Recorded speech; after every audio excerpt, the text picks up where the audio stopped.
Nyie kwa nini mnaiba? Kwa nini? Sisi tunaiba kwa sababu ya maslahi yetu binafsi. Hatuna kazi. Na sisi tumekuja kufanya kazi. Unasikia brother? Nafikiri brother nisikilize. Nafikiri hapa tumekaa hapa muda mrefu sana. Ndio. Tunaomba sana mtusamehe. Ongea haraka. Sisi kwa kweli sisi tulipitiwa na shetani. Hatujapitiwa na shetani, ni uongo. Labda kama sisi ndo tulipitia shetani. Usiwapige.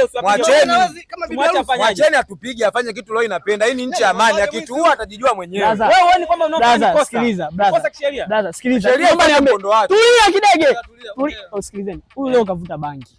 Amevuta bangi. Kama mnavyomuona. Sijavuta. Hayuko sawa. Ni umevuta hujavuta? Sijavuta, tunafanya makusudi. Si ndo kazi yetu. Kidege. Nisikilizeni bro. Naomba mnisamehe kikweli. Hatutarudia hata siku na moja. Tutarudia. Hatuna kazi. Tuna mpango wa kurudia. Wewe na unapendeza hivyo ni mwizi na unapendeza. Nimeshasema tunaiba kwa ajili ya maslahi binafsi. Maslahi binafsi sio haya. Bro. Wewe ni matokeo ni matunda ya wizi. Blaza.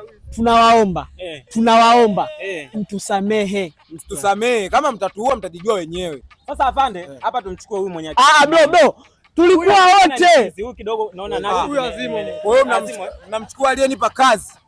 Sasa mimi nitabaki nafanya nini kazi? Tutachukua wote. Tunamchukua nampeleka wapi Taila? Uko sawa huyu. Mkinipeleka kituoni mtajijua wenyewe.